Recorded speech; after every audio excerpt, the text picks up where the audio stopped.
अधर्म का प्राणियों में विश्व का गो माता की गो हत्या भारत जगत गुरु शंकराचार्य भगवान की, धर्म सम्राट स्वामी करपात्री जी महाराज की, जगत गुरु शंकराचार्य गोवर्धन पीठाधीश्वर महाराज की। हर हिंदू सेना हो, हर हिंदू सनातनी हो, हम भारत भव्य बनाएंगे, हम हिंदू राष्ट्र बनाएंगे।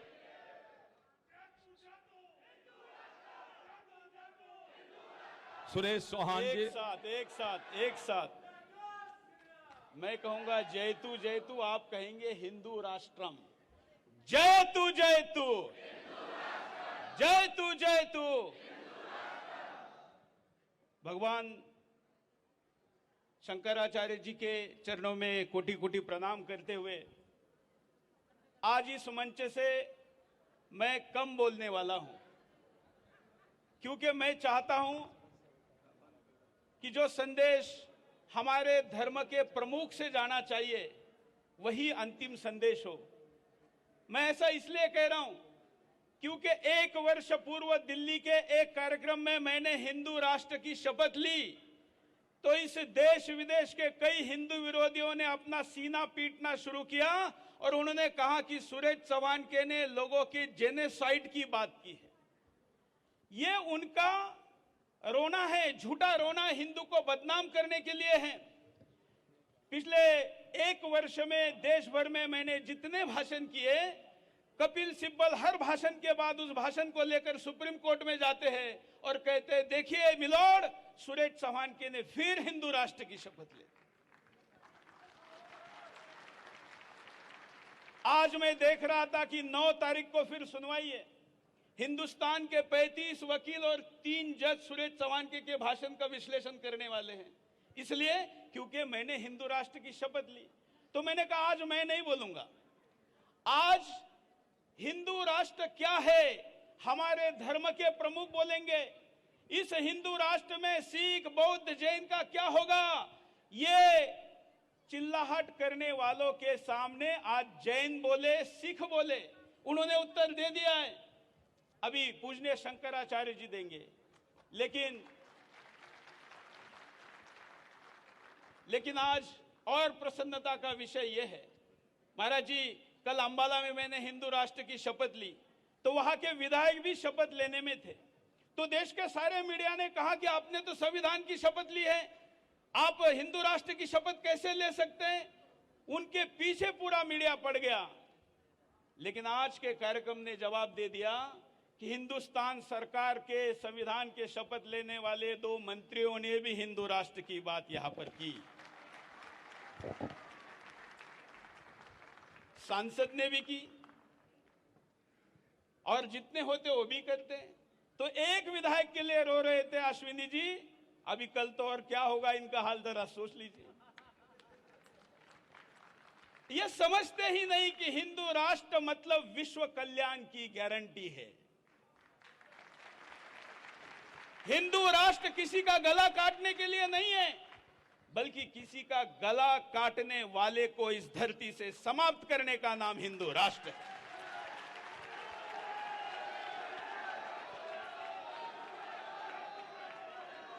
हिंदू राष्ट्र मतलब छत्रपति शिवाजी महाराज ने स्थापन किया हुआ हिंदू राष्ट्र है।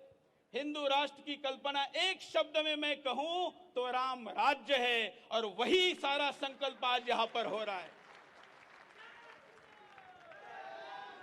हमारे झाजी ने कल प्रेस कॉन्फ्रेंस ली, तो उस प्रेस कॉन्फ्रेंस में झाजी तो हमारे धार्मिक व्यक्ति है, इनोसेंट है, मीडिया के सामने जाकर खड़े हो गए।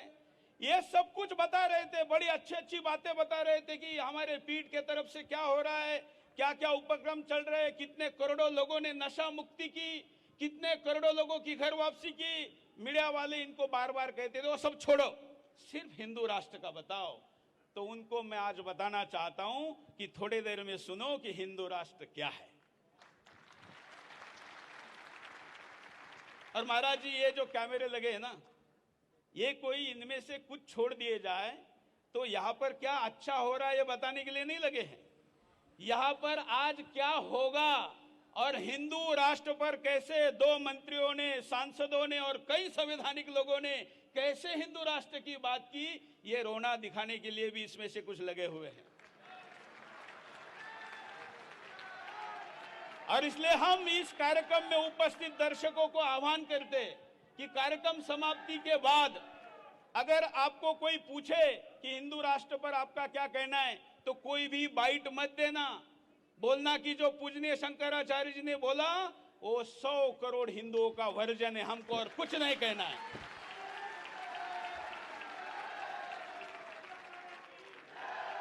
क्योंकि आपकी उस बाइट को लेंगे और फिर दिन रात प्राइम टाइम करेंगे कि देखो अब इस देश में मुसलमानों का क्या होगा।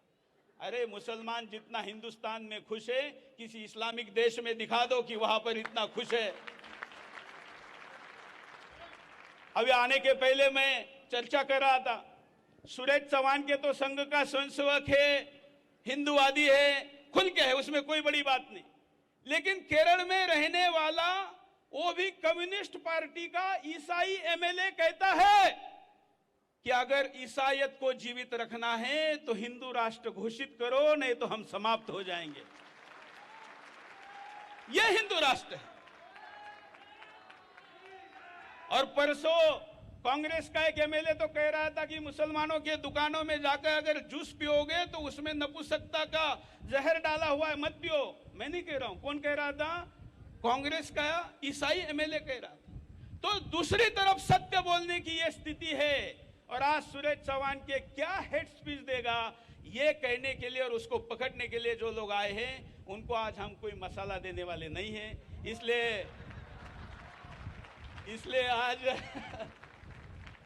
इसलिए आज मैं ज्यादा न बोलते हुए सिर्फ ये वचन देता हूं कि सुदर्शन चैनल धर्म के साथ खड़ा है और पूरे विश्व में कहीं पर भी किसी भी हिंदू को कोई भी समस्या है तो उसके लिए आवाज उठाने के लिए प्रतिबद्ध है।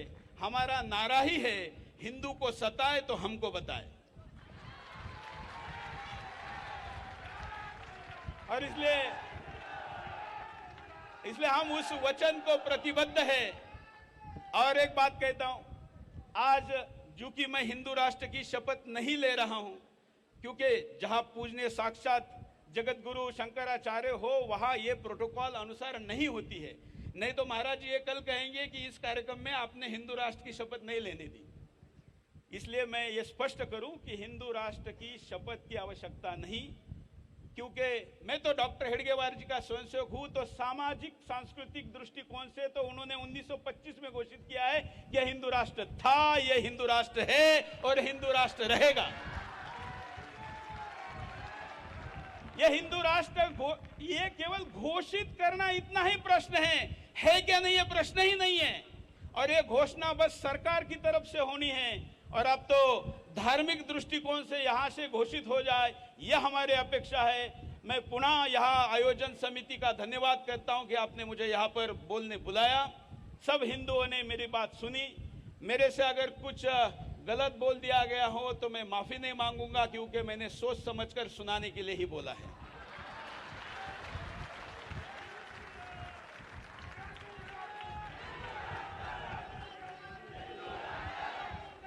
हर हर महादेव। सत्य सनातन की ध्वजा आज पूरी दुनिया में लहर रही है।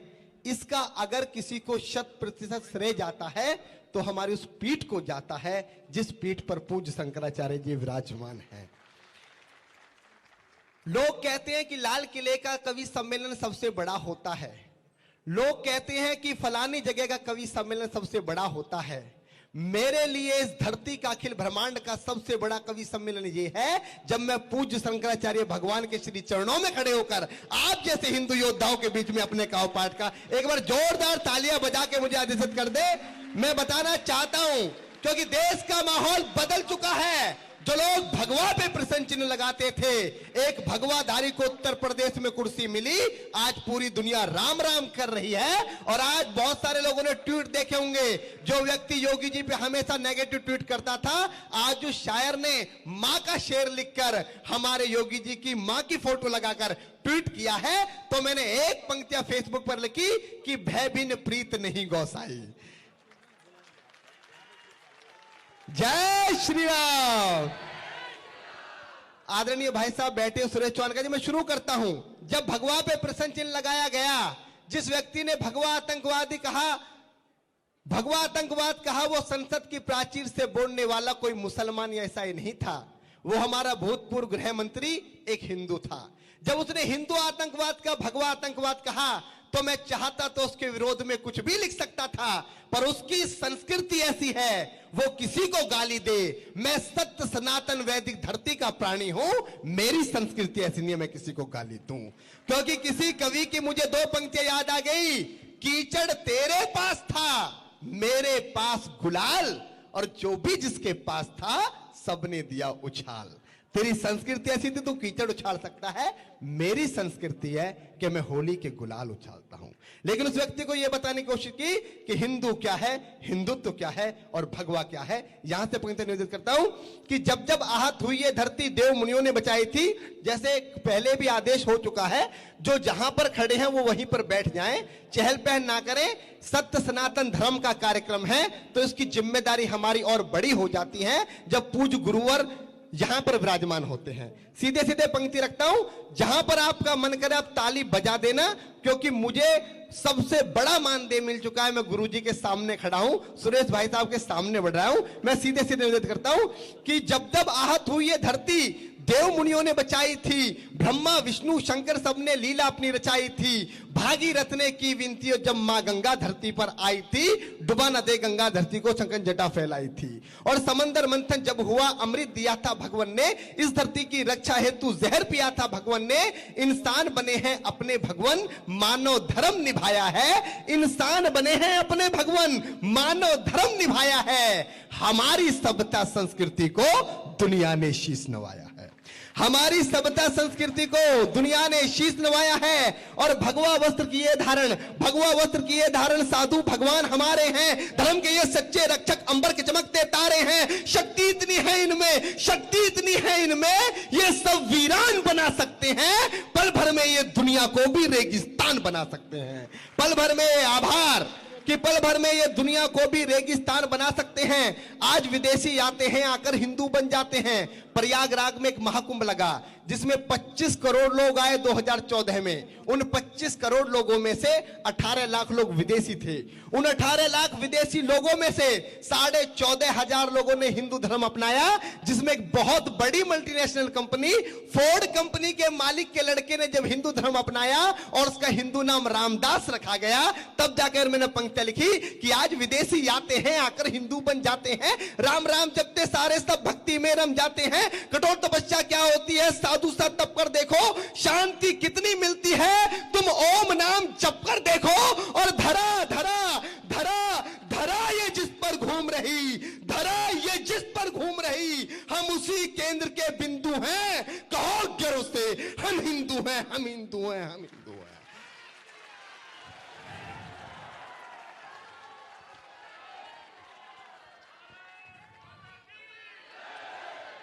कहो गर्व से, हम हिंदू हैं, हम हिंदू हैं, हम हिंदू हैं।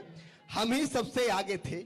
हम ही आज इतिहास उठाकर देखो, इस्लामिक कैलेंडर के अनुसार 1439 में है, इंग्लिश कैलेंडर के अनुसार 2022 में है, लेकिन हिंदू संवत की बात करें तो हम आज 2079 में और 80 में पहुंचने की तैयारियां कर रहे हैं। 57 साल तो इस दुनिया से हम लिखित रूप में आगे हैं, किंतु हमारे पास वेदों के अनुसार यह आंकड़ा भी है कि इस धरती माता को बने हुए लगभग 1 अरब 96 करोड़ वर्ष हो गए हैं। तब जाकर कहता हूं, मैं गर्व करता हूं अपने सनातनी होने पर, अपने हिंदू होने पर, कि हम ही सबसे आगे थे। सब कुछ इतिहास बता देगा। जमी बता देगी किससे सारा आकाश बता देगा। दुनिया मांस जब खाती थी हम फसल उगाया करते थे, लोग घूमते थे नंगे हम बदन छुपाया करते थे। जब दुनिया वाले किसी पेड़ के नीचे सो जाया करते थे, उसी समय पर हम ही थे जो घर को बनाया करते थे। उसी समय पर हम ही थे जो घर को बनाया करते थे। सत्य, अहिंसा और धर्म का हमने सबक सिखाया है। अपनी ताकत का लोहा इस दुनिया से मंगवाया है। मुगलों से ना मिटे हिंदू, अंग्रेज हार कर चले गए। सिकंदर जैसे बलशाली भी मन को मार कर चले गए। इस दुनिया में जिसने भी हिंदू को मिटाना चाहा है, खुद ही चला गया दुनिया से, हिंदू मिट ना पाया है। शीश झुकाकर जो आया सबका सम्मान किया हमने। दुश्मन की भी भूल के बातें सबको प्यार किया हमने।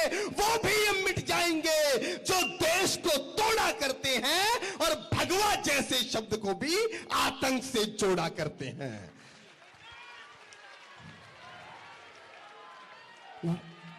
वो भी हम मिट जाएंगे जो देश को तोड़ा करते हैं। आभार, भगवा जैसे शब्द को भी आतंक से जोड़ा करते हैं। अपने साधु संतों का मान और सम्मान है भगवा। अगली पंक्ति में भाई साहब बताता हूं जो रंग आपने पहना हुआ है क्या है भगवा, कि अपने साधु संतों का मान और सम्मान है भगवा। प्राणों से जो प्यारा तिरंगा उस झंडे की शान है भगवा। झंडा जब जब आता है रंग भगवा का लाता है। सूरज के अंदर देखो तुम भगवा ही लहराता है। भगवा अपना जीवन है, भगवा अपनी पहचान है। अमेरिका जैसे देशों में भी भगवा का गुणगान है। भगवा का सम्मान ही पूरे देश का सम्मान है। और भगवा से ही हिंदू है, भगवा से हिंदुस्तान है। भगवा से ही हिंदू है, भगवा से हिंदुस्तान है। श्री राम के तन पर था, जो आदरणीय चौबे जी गृह मंत्री बैठे हुए, मैं उनको नमन करता हूं। मुझे देखकर याद आ गया, क्योंकि मुझे पता लगा अपनी सोसाइटी में कि मेरा फ्लैट और सर का फ्लैट बराबर में ही है, तो मैंने नमन कर लिया सर बहुत बहुत। कि अपने साधु संतों का मान और सम्मान है भगवा। चंदा जब जब आता है रंग भगवा का लाता है। सूरज के अंदर देखो तुम भगवा ही लहराता है। भगवा अपना जीवन है, भगवा अपनी पहचान है। अमेरिका जैसे देशों में भी भगवा का गुणगान है। भगवा का सम्मान ही पूरे देश का सम्मान है। अरे भगवा से ही हिंदू है, भगवा से हिंदुस्तान है। श्री राम के तन पर था जो उसको भगवा कहते हैं। देव मुनि नारायण सारे सब भगवा में रहते हैं। रंग दे बसंती चोला के वीरों ने देश बचाया है। ओढ़ के भगवा विवेकानंद ने दुनिया में ज्ञान बहाया है। महापुरुष और बड़े महात्मा भगवा लहरा कर चले गए। गुरु तेग बहादुर भगवा खातिर शीश कटाकर चले गए। गुरु तेग बहादुर भगवा खातिर शीश कटाकर चले गए। और आंखों में जो पाल रखा है सपना ही रह जाएगा। आज बहुत सारी आवाजें आती हैं कि हम हिंदुत्व को मिटा देंगे, हिंदुस्तान को मिटा देंगे। मित्रों, डरने की कोई आवश्यकता नहीं है। हिंदुस्तान कब बना किसी को कुछ नहीं मालूम। हर देश की जन्म तिथि है। पाकिस्तान की जन्म तिथि 14 अगस्त 1947 है। पाकिस्तान की जन्म तिथि है, बांग्लादेश की जन्म तिथि है, अफगानिस्तान की जन्म तिथि है, डेनमार्क की जन्म तिथि है, इटली की जन्म तिथि है, अमेरिका की जन्म तिथि है, कनाडा की जन्म तिथि है, थाईलैंड की जन्म तिथि है, वियतनाम की जन्म तिथि है। और जिसकी जन्म तिथि होती है उसकी मरण तिथि भी होती है। हम जन्मे हैं, हमारा कोई कुछ नहीं बिगाड़ सकता। तब जाके कहता हूं कि आंखों में जो पाल रखा है सपना ही रह जाएगा। कितनी भी कोशिश कर लो पर भगवा मिट ना पाएगा। कि आंखों में जो पाल रखा है सपना ही रह जाएगा। कितनी भी कोशिश कर लो पर भगवा मिट ना पाएगा। अरे जलते दीपक में भगवा है, जलते दीपक में भगवा है। कब तक उसे बुझाओगे? और भगवा मिटाने वालों कैसे सूरज चांद मिटाओगे? भगवा मिटाने वालों कैसे? एक फिल्म बनी द कश्मीर फाइल, लोगों ने कमेंट करनी शुरू कर दिया। सुदर्शन न्यूज पे आदरणीय सुरेश भाई साहब के सानिध्य में हम भी टीम से मिले, टीम का पूरा वक्तव्य सुना। एक फिल्म बनने के बाद पूरे देश में क्रांति आई, समस्त हिंदू समाज एकजुट हुआ। सीधे सीधे पंक्ति रखता हूं कि कश्मीर पर फिल्म बनी, हर हिंदूवादी जाग गया, सच्चाई की परत खुली, ये देख जिहादी भाग गया। और शत शत नमन विवेक, तुम्हें कितना विवेक लगाया है। जो कौम सदी से सोई थी उसे हंटर मार उठाया है। जो कौम सदी से सोई थी उसे हंटर मार उठाया है।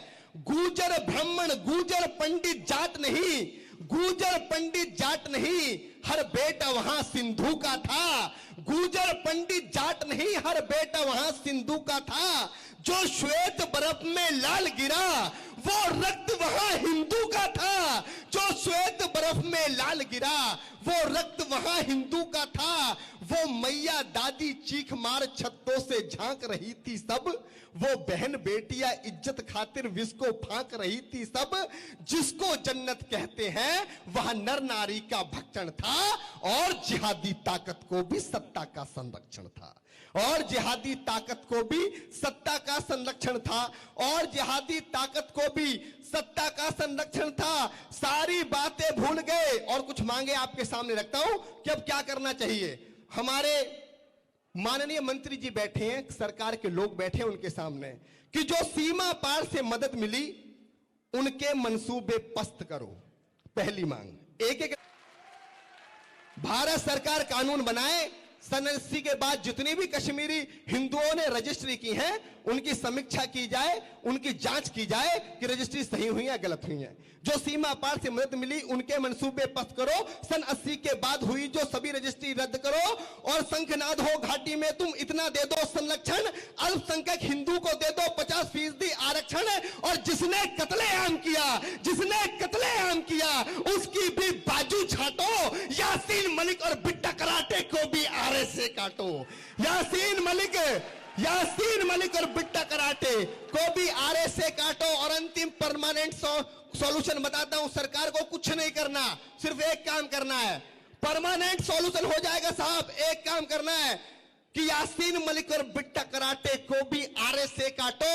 जो भारत का मुकुट बचा ले, जो भारत का मुकुट बचा ले उस उपयोगी को दे दो। जो भारत का मुकुट बचा ले उस उपयोगी को दे दो, या 5 साल के लिए ये घाटी बाबा योगी को दे दो। अब रही बात हिंदू की। सनातन वैदिक आर्य हिंदू शब्द का हम प्रयोग करते हैं। हिंदू भौगोलिक दृष्टि से हिंदू शब्द का अर्थ क्या होता है? ही का अर्थ है हिमालय, जैसे भाजपा भारतीय जनता पार्टी, ऐसे हिंदू माने ही का अर्थ होता है हिमालय, हिंदू का अर्थ होता है इंदु सरोवर कन्याकुमारी। भौगोलिक दृष्टि से हिंदू का अर्थ होता है हिमालय से लेकर कन्याकुमारी तक का क्षेत्र। दिल्ली है ना भारत की राजधानी, सावधान चीन, मानसरोवर तक हम लेके रहेंगे। हम भारत भव्य बनाएंगे। इंदुसर से मानसर तक भारत बृहत बनाएंगे। इंदुसर का अर्थ क्या होता है? कन्याकुमारी आज हमारे पास है, से मानसर माने मानसरोवर तक भारत का क्षेत्र होगा ही भविष्य में। इसलिए हमने एक संकेत किया। हिंदू का अर्थ क्या होता है? हिमालय से लेकर इंदु सरोवर तक का क्षेत्र भारत कहा गया है। और एक विचित्र बात है, विश्व का हृदय है भारत, इसको कुचलने का प्रयास करने वाला अपने को कुचल देता है। विश्व का हृदय भारत है, भारत की ओर कुदृष्टि डालने वाला अपने को कुदृष्टि से भस्म कर देता है। कारण क्या है? साक्षात भगवान यहाँ रामकृष्ण आदि रूपों में अवतीर्ण होते हैं। सुनिए, ध्यान लगाकर कुछ समय सुनिए। जिनका ईश्वर जगत बना सकता है, जगत बन नहीं सकता, उनका ईश्वर अवतार भी नहीं ले सकता। बुरा न मानो, होली है, निंदा नहीं है, ज्यों के त्यों सिद्धांत का अनुवाद है। जिनका ईश्वर ईश्वरवादी होते हुए भी 2 प्रकार के ईश्वरवादी होते हैं। एक, जिनका ईश्वर जगत बना सकता है, जगत बन नहीं सकता। मैं डंके की चोट से कहता हूँ, उनका ईश्वर अवतार भी नहीं ले सकता। जिनका ईश्वर जगत बनाता है, जगत बनता है, उन्हीं का ईश्वर अवतार भी ले सकता है और लेता है। नैयायिकों का ईश्वर जगत बना सकता है, जगत बन नहीं सकता, इसलिए साक्षात अवतार नहीं ले सकता। वैशेषिकों का ईश्वर जगत बना सकता है, जगत बन नहीं सकता, इसलिए साक्षात अवतार ले नहीं सकता। शेश्वर सांख्यवादी योगियों का ईश्वर जगत बना सकता है, जगत बन नहीं सकता, इसलिए साक्षात अवतार नहीं ले सकता। बुरा न मानो, होली है निंदा नहीं, जो कि त्यों चित्रण है। बाइबल और कुरान की सीमा का ईश्वर जगत बना सकता, जगत बन नहीं सकता, साक्षात अवतार ले नहीं सकता। हमारे ईश्वर जगत बनाते भी हैं, जगत बनते भी हैं। दार्शनिक भाषा में अगर हम कहें तो जगत के अभिन्न निमित्तोपादान कारण हैं। तदैक्षत सईक्षण चक्रेशो कामयत बहुश्याम प्रजायेय तदात्मानं स्वयं अकुरुत सर्वं खलिदं ब्रह्म वासुदेव सर्वमिति। इन वचनों के अनुसार हम उस ईश्वर को मानते हैं जो ईश्वर जगत बनाते ही नहीं, जगत बनते भी हैं। जिनका ईश्वर जगत बनाता भी और जगत बनता भी है, उन्हीं का ईश्वर श्री रामकृष्ण आदि रूपों में अवतार लेता है। भारत विश्व का हृदय है। सुनिए, अगर आप कम्युनिज्म की धारा में बहने वाले चीन में पहुंच जाएं, कम्युनिज्म की धारा में बहने वाले चीन में पहुंच जाएं, वो आपसे आशा क्या रखेंगे? आपको पूछेंगे गीता रामायण का सिद्धांत आपको पता है क्या? आप अगर रूस में चले जाएं तो आपसे पूछा जाएगा, श्रीमान बताइए गीता रामायण से परिचित आप हैं? गीता रामायण की शिक्षा आपको मालूम है क्या? कम्युनिज्म की धारा में बहने वाले भी हमको हमारी संस्कृति के अनुरूप ही देखना चाहते हैं। मैं भारत की राजधानी में बोल रहा हूँ, यहीं मैंने दिल्ली में विद्या अध्ययन किया है, हाई स्कूल तक। मैं एक संकेत करना उचित समझता हूँ, थोड़ा विचार कीजिए। आज भारत की क्या स्थिति है? माननीय प्रधानमंत्री जी, गृह मंत्री जी, ये सब सुने। रक्षा मंत्री जी डर के मारे आए नहीं, आने वाले थे। रक्षा मंत्री हमसे ही डर लगता है, कार्यक्रम बना के रद्द कर दिया। हमसे ही बहुत डर लगता है लोगों को।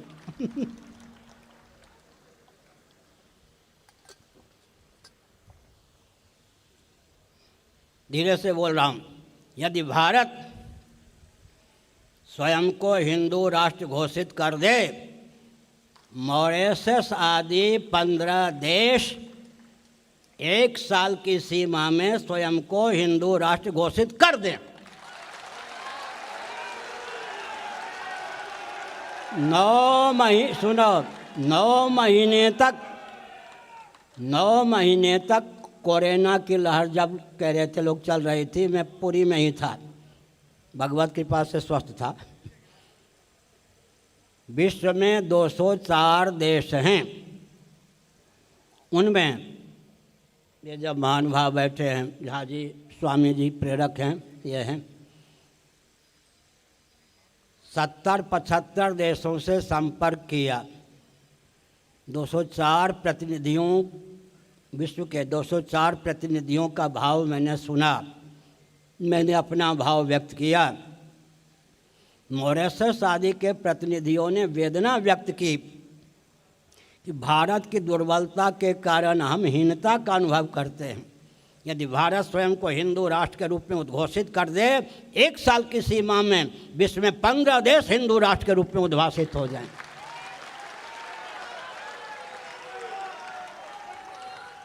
आजा सुनो, माइक भगता है क्या? उसको डर तो नहीं लगता होगा।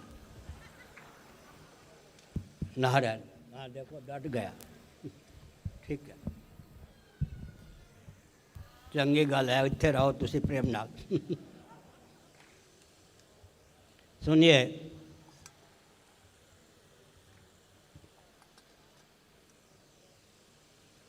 सबके पूर्वज सनातनी वैदिक आर्य हिंदू थे या नहीं? इतिहास को कहाँ ले जाओगे आप? हम लाठी गोली बम बारूद के बल पर नहीं, प्रेम के बल पर, सिद्धांत के बल पर, वस्तुस्थिति के बल पर, इतिहास के बल पर पूरे एशिया महाद्वीप को हिंदू महाद्वीप के रूप में उद्भाषित करना चाहते हैं। देखना चाहते हैं। भारत की दुर्बलता पर 15 देश रो रहे हैं, मॉरिशस इत्यादि। अगर भारत स्वयं को दृढ़ता के साथ हिंदू राष्ट्र के रूप में उद्घोषित कर दे, 1 साल की सीमा में मॉरिशस आदि 15 देश स्वयं को हिंदू राष्ट्र के रूप में उद्घोषित कर दे, भारत की दुर्बलता पर विश्व रो रहा है। मैं संकेत करता हूँ, नाम नहीं लूँगा, बुरा न मानो, होली है। किसी माता की ओर देख करके, बाल बाल की ओर देख के मैं नहीं बोलता। प्रचंड स्थिति थी रूस की उन दिनों। भारत के एक माननीय प्रधानमंत्री जी ने अपनी लाडली प्यारी बहन जी को राजदूत बना के रूस में भेजा।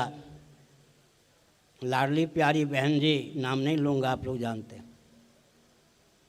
ने रूस के राष्ट्रपति से मिलने की भावना व्यक्त की।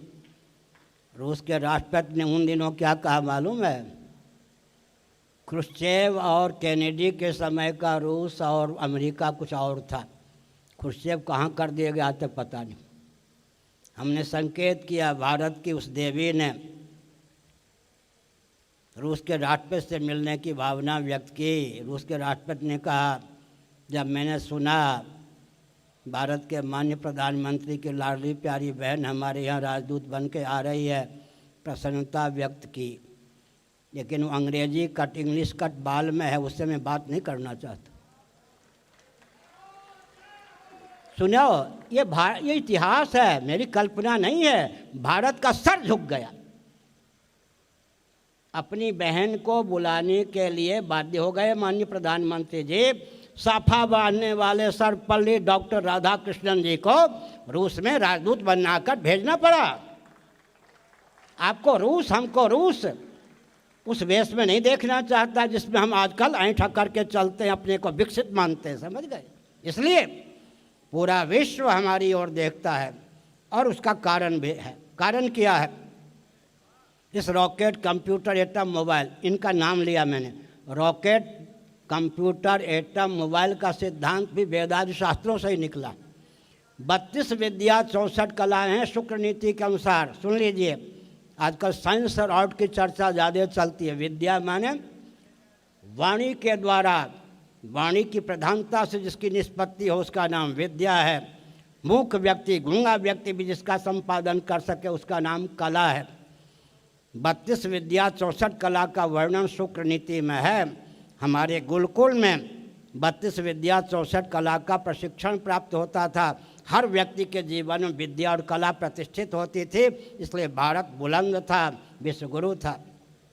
32 विद्या और 64 कला से समन्वित हमारा आपका जीवन होना चाहिए। हमारे पूज्य गुरुदेव धर्म सम्राट कटपाती जी महाराज ने हमको कहा, ब्राह्मणों को जूता गांठने की विद्या भी आनी चाहिए, कला भी आनी चाहिए, तब ब्राह्मण अपने ब्राह्मणत्व की रक्षा कर सकेंगे।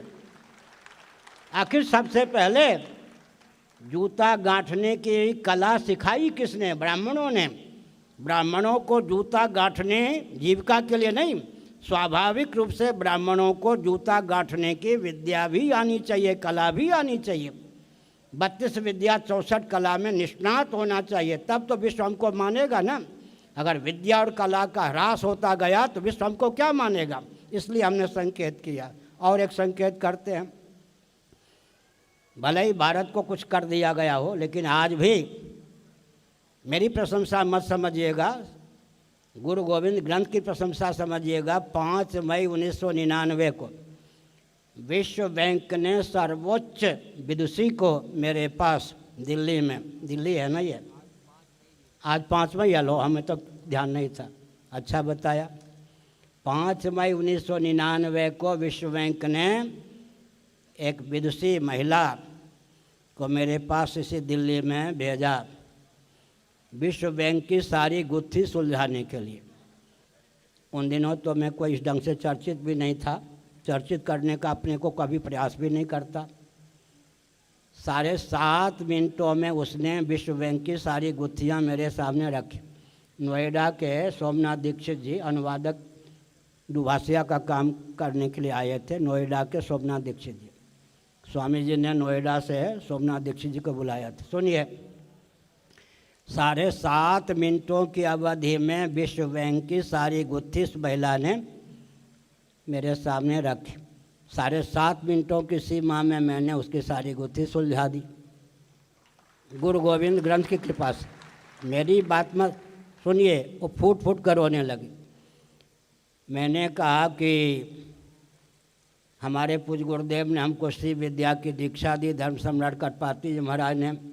उन्होंने कहा सबके प्रति स्नेह सम्मान रखना, मातृशक्ति का स्वप्न में भी अपमान न हो, तब ये विद्या फलीभूत होती है। श्री विद्या हम सबको देवी के रूप में, मातृशक्ति के रूप में मानते हैं। मेरे किस वचन से तुमको इतनी वेदना हुई कि फूट फूट कर रोती हो? उसने क्या कहा मालूम हो? मैं इसलिए रोती हूँ कि विश्व बैंक की सारी गुत्थी 7.5 मिनटों में मैंने आपके सामने रखी। 7.5 मिनटों की अवधि में आपने सारी गुत्थी सुलझा दी। भारत को क्या हो गया है कि इस ज्ञान विज्ञान का आलंबन लेकर आर्थिक धरातल पर भी अपने को सर्वोत्कृष्ट नहीं बनाता, इसलिए मैं रो रही हूँ। आगे चलकर लगभग 2 घंटे उससे बात हुई तो हमने संकेत किया आज भी विश्व बैंक आदि की कोई समस्या होती है तो भारत में आकर ही उसका समाधान होता है।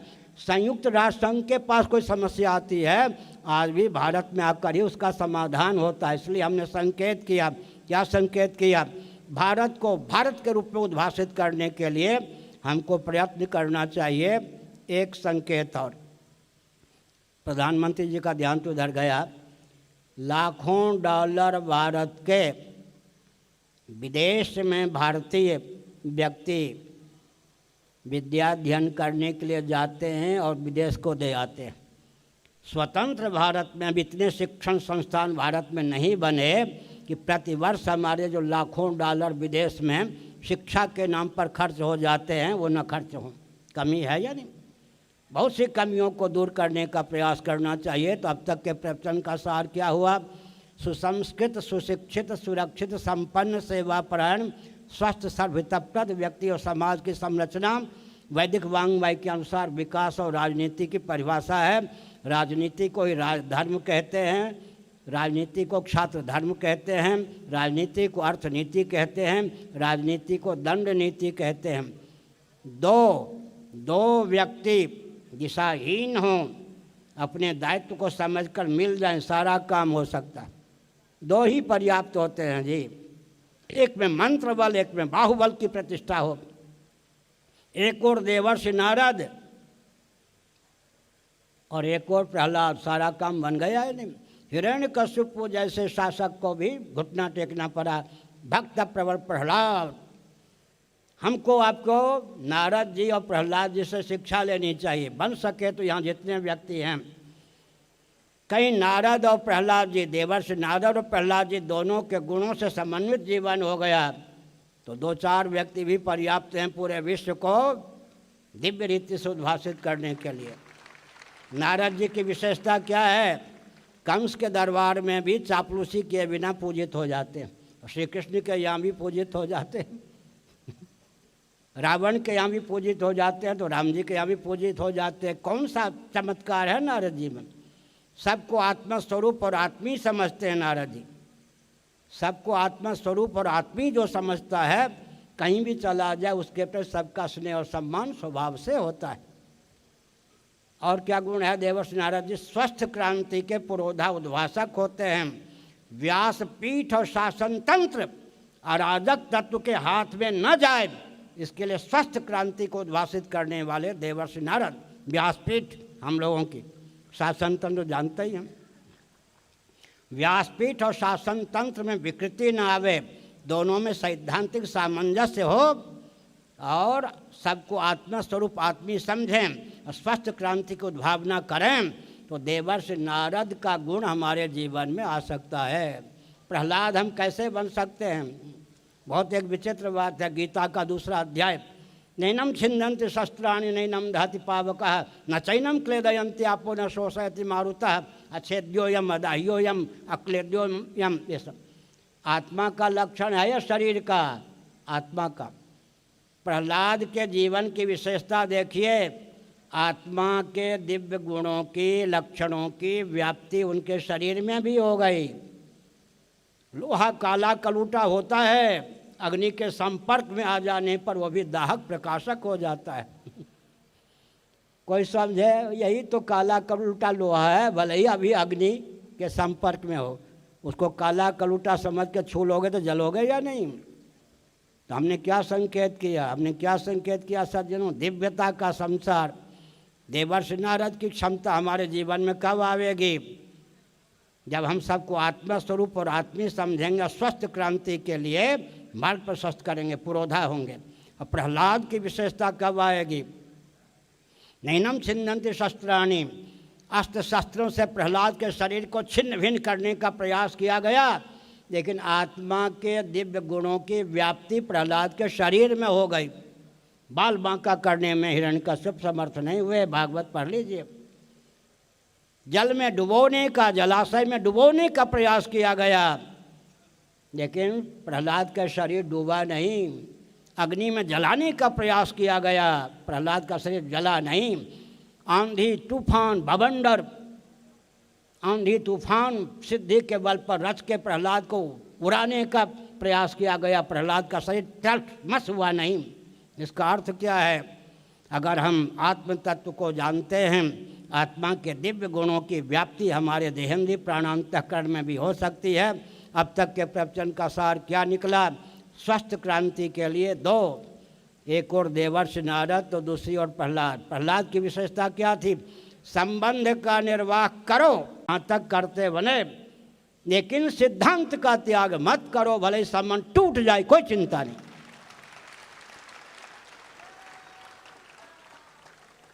हिरण्यकश्यप ने यातना दी, प्रहलाद ने कोई गाली का प्रयोग नहीं किया, गोली का प्रयोग नहीं किया, लेकिन कहा पिताजी काटना हो काट दो, मारना हो मार दो। वस्तु स्थिति जो सिद्धांत है वो छोड़ नहीं सकता। संबंध का निर्वाह करते हुए सिद्धांत का निर्वाह करें। जब तक संबंध का निर्वाह होता रहे, सिद्धांत किसी कीमत पर तोड़े नहीं, तब जाकर प्रहलाद होता है। देवर्षि नारद और प्रहलाद दोनों के गुण अगर किसी व्यक्ति के जीवन में आ जाएं, अकेले वो पूरे विश्व के लिए पर्याप्त है, भारत को भव्य भारत देने का प्रयास कर सकता है। ध्यान गया क्या? नारद जी का क्या गुण था? सबको हृदय से आत्मा स्वरूप समझो, सबको आत्मी समझो। व्यासपीठ अराजक तत्वों के हाथ में न जाए, शासन तंत्र अराजक तत्वों के हाथ में न जाए, कालनेम जैसे कथावाचक बन के न घूमे। समझ गए? व्यासपीठ अराजक तत्वों के हाथ में न जाए, शासन तंत्र अराजक तत्वों के हाथ में न जाए। व्यासपीठ और शासन तंत्र में सैद्धांतिक सामंजस्य हो, धर्मराज और रामराज की प्रतिष्ठा हो। इसका अर्थ क्या हुआ? देवर्षि नारद और प्रहलाद, आगे कौन हो गए? भृगु जी और पृथु जी। अरे दो व्यक्ति मिल गए, एक में मंत्र बल, एक में बाहुबल। यत्र योगेश्वर कृष्णो यत्र पार्थो धनुर्धरः, गीता का भी अंतिम सिद्धांत यही है, मंत्र बल और बाहुबल। मैं एक वाक्य बोलता हूँ, महाभारत, वन से व्याघ्र की रक्षा होती है, व्याघ्र से वन की रक्षा होती है या नहीं? ब्राह्मणों से क्षत्रिय की रक्षा होती है, क्षत्रियों से ब्राह्मण की रक्षा होती है। दोनों मिलकर चलते हैं तो धर्मराज और रामराज की प्रतिष्ठा होती है। व्याघ्र अगर सोचे वन कौन होता है, वन को छोड़कर जब टहलने चला जाए तो ठाई कर दिया जाएगा। और वन अगर सोचे व्याघ्र कौन होता है, खदेड़ दे तो एक एक वृक्ष काट दिए जाएंगे। ये महाभारत का सिद्धांत है। वन से व्याघ्र की रक्षा होती है, व्याघ्र से वन की रक्षा होती है, ब्राह्मणों से क्षत्रिय की रक्षा होती है, क्षत्रियों से ब्राह्मण की रक्षा होती है। दोनों अपने दायित्व का पालन करते हैं तो धर्मराज और रामराज की प्रतिष्ठा होती है। अभी व्यामोह क्या है? योगी जी, मोदी जी सब सावधान। शासन तंत्र पर जो प्रतिष्ठित हैं वो पसंद नहीं करते कि व्यासपीठ या धर्माचार्य जो हैं वो उनसे पृथक होकर ख्याति प्राप्त करें या रहें। वो धार्मिक जगत के भी अपने आप को अधिनायक समझते हैं, बहुत बड़ी भूल है। जबकि राम जी को भी वशिष्ठ जी की आवश्यकता थी और युधिष्ठिर जी को भी व्यास जी की आवश्यकता थी, विक्रमादित्य जी को भी नव रत्न की आवश्यकता थी, चंद्रगुप्त जी को भी चाणक्य की आवश्यकता थी, शिवाजी को भी समर्थ रामदास की आवश्यकता थी। लेकिन अब भारत में पहले से नेहरू जी के समय से बीमारी चल रही है। प्रधानमंत्री और मुख्यमंत्री को ये लगता है कि धार्मिक आध्यात्मिक जगत का नेतृत्व भी उन्हीं के हाथ में है, इस व्यामोह को छोड़ना ही होगा। इसलिए हमने संकेत किया। अच्छा, अधिक समय न लेकर कोई कह सकते हैं शंकराचार्य का दायित्व क्या है, आप दायित्व का पालन करते या नहीं? पूज्य अखंडानंद जी महाराज कहते थे आप दूसरों को क्या बख्शेंगे जब अपने को ही नहीं बख्शते तो। वृंदावन की बात है, वो कहा करते थे ये दंडी स्वामी, उन दिनों में शंकराचार्य नहीं थे, अपने को ही नहीं बख्शते तो दूसरे को क्या बख्शेंगे। शंकराचार्य का क्या दायित्व है, उस कसौटी पर हमको कसिए, हम उस पर खरे उतरते या नहीं, हम अपनी बात कहते। आप सुनिए, एक ब्राह्मण का क्या दायित्व है, सूत्र शैली में जो ज्ञान विज्ञान हैं उनको विकसित करना, विस्तृत ज्ञान विज्ञान को समास या सूत्र शैली में व्यक्त करना, तपोबल से लुप्त ज्ञान विज्ञान को प्रकट करना, और व्यासपीठ में शासन तंत्र में कोई विकृति हो तो दूर करके दोनों में सैद्धांतिक सामंजस्य स्थापित करना, ये ब्राह्मणों का दायित्व है, ये शंकराचार्य का दायित्व है। और सुन लीजिए, शासकों पर शासन करने का पद है शंकराचार्य का, केवल बाबा हमको मत समझिए। बाबा जी की लंबी दाढ़ी, खरे खेत में करें रखवारी, मक्का, मक्का के लिए हम लोग कहते थे बचपन में, बाबा जी की लंबी दाढ़ी, खरे खेत में करें रखवारी, मक्का ही मक्का। बाबा शंकराचार्य का दायित्व क्या है,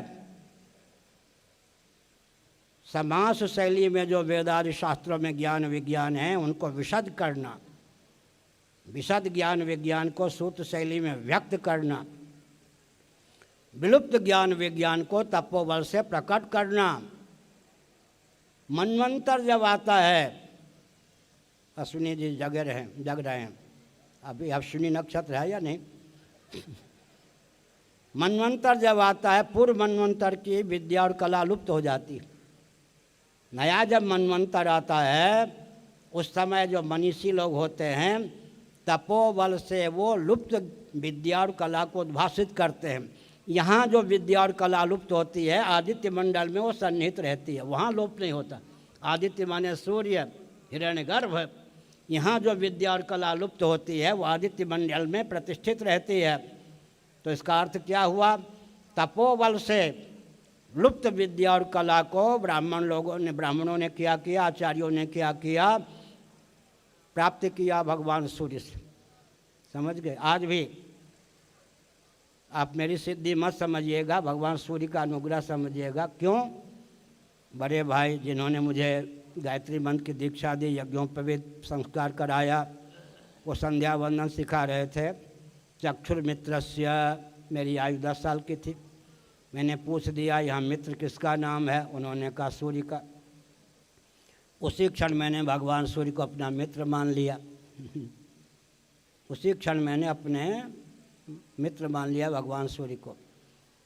एक दिन मैं पुरी में लाइट बंद करके रात में बैठा था अकेले। दूसरे दिन छत्तीसगढ़ की यात्रा करनी थी। आदित्य मंडल से लेकर 10 मिनट और, आदित्य मंडल से लेकर मुझ तक रश्मियों को देखा मैंने। जैसे मछुआरा जाल फेंकता है, मछली को फंसा लेता है, वैसे मैंने देखा कि मुझको रश्मियों ने फांस लिया। मैंने मन ही मन पूछा आप कौन हैं?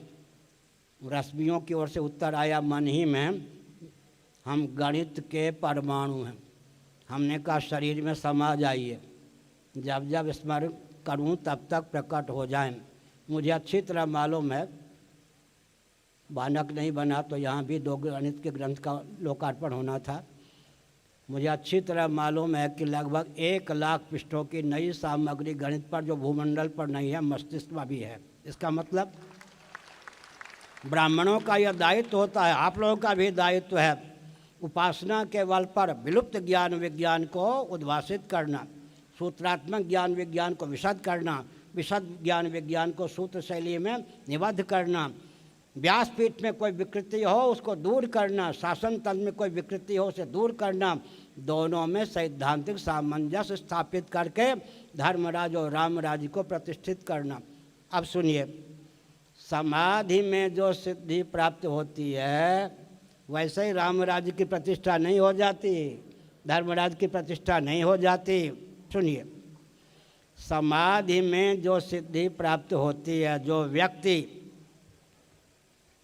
अपने जीवन में ही नहीं समाज में उन सिद्धियों को लाके प्रतिष्ठित कर देता है, वो रामराज की प्रतिष्ठा करने में समर्थ होता है। सुषुप्ति अवस्था में जो सिद्धि प्राप्त होती है उसके रहस्य को समझकर जागृत अवस्था में अपने जीवन में व्यवहार दशा में जो क्रियान्वित करता है, समाज में भी उसको प्रतिष्ठित करता है, वो रामराज लाने में समर्थ होता है।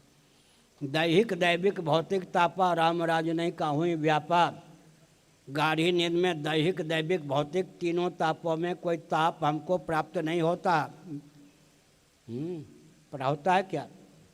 व्यवहार में ताप आवे अब व्याप्य नहीं। गाढ़ी नींद में न तापों की प्राप्ति है न व्याप्ति। जागृत अवस्था में व्यवहार में ताप प्राप्त भी हो जाए तो व्याप्त ना हो।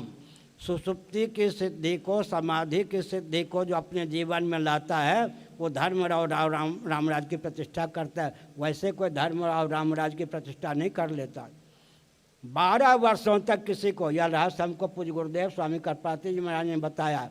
उन्होंने कहा सुनो, कोई 12 वर्ष का व्यक्ति है, किशोर है, कदाचित उसे 12 वर्षों के लिए निर्विकल्प समाधि प्राप्त हो जाए, वो 12 वर्ष बीत जाने पर समाधि में 12 वर्ष तक रहे, उसकी आयु कितनी होगी? वो 12 वर्ष की रहेगी। समाधि में ऐसा वानक बनता है कि आयु में वृद्धि नहीं होती। 12 वर्ष का किशोर कदाचित 12 वर्षों के लिए निर्विकल्प समाधि प्राप्त कर ले, निर्विकल्प समाधि की दशा में भी आयु 12 वर्ष से अधिक नहीं होगी। इसका मतलब क्या हुआ?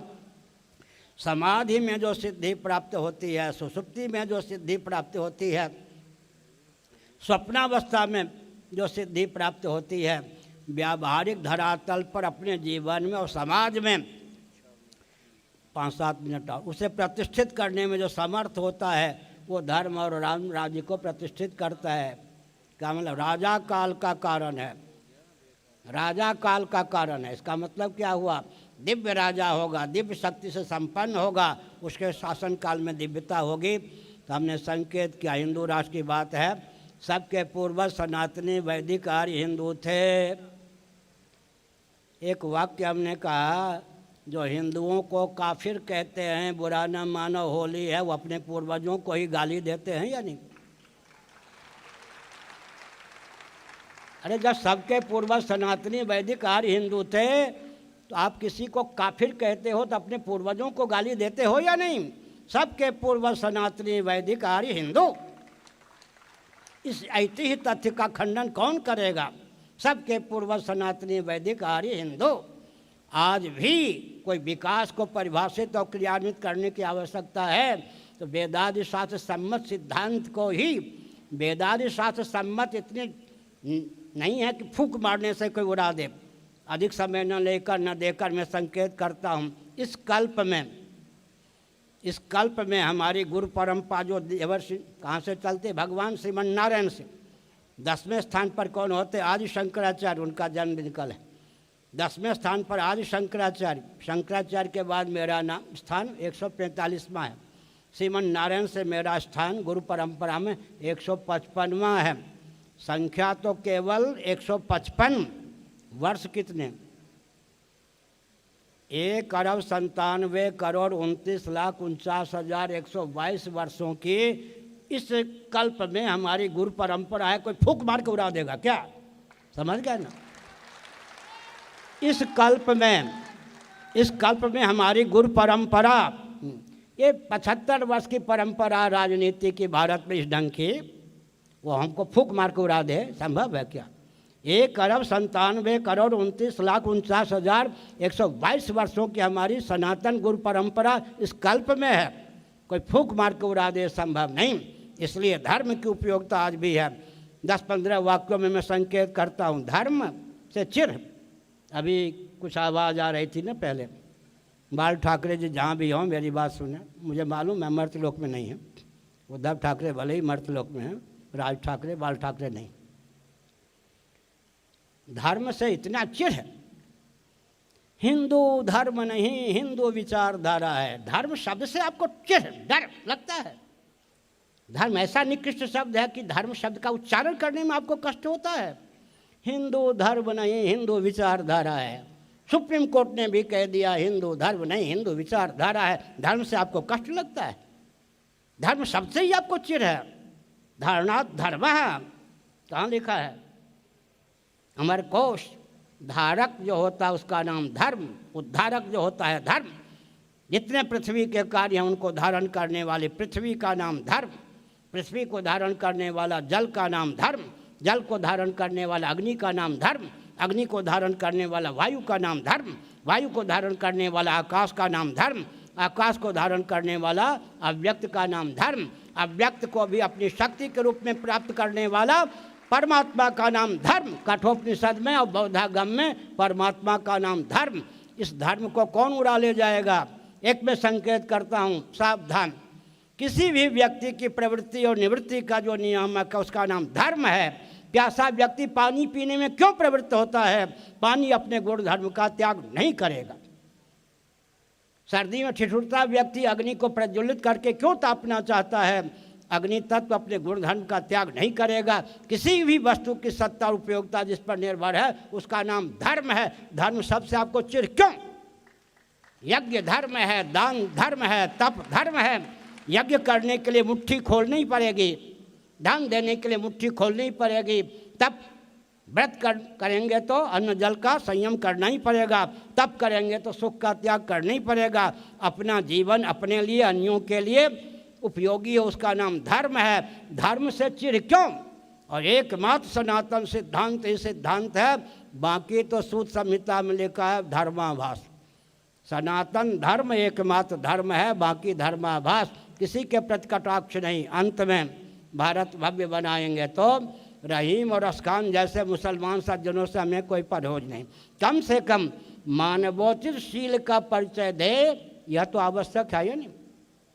मानवोचित शील का परिचय देना मनुष्य शरीर में रहकर यह अत्यंत आवश्यक है। आत्मनः प्रतिकूलानि परेषां न समाचरेत्। We must do to others as we wish them to do to us. This is the golden rule of life.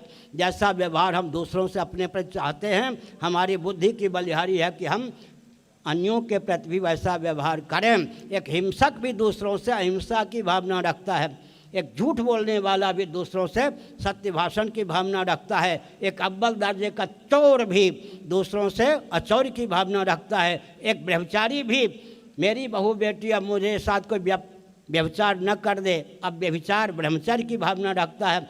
संग्रह परिग्रह का आदि भी, मैंने जो दूसरों का धन लूट के संग्रह किया है, कोई ऐसा लुटेरा ना हो कि मेरी धन संपत्ति को लूट कर ले जाए। अपरिग्रह, तो जब हम दूसरों से अहिंसा, सत्य, अस्तेय, ब्रह्मचर्य, अपरिग्रह का अपेक्षा रखते हैं तो संविधान की सेवा में हमारा भी दायित्व है कि हम अहिंसा, सत्य, अस्तेय, ब्रह्मचर्य, अपरिग्रह का पालन करें।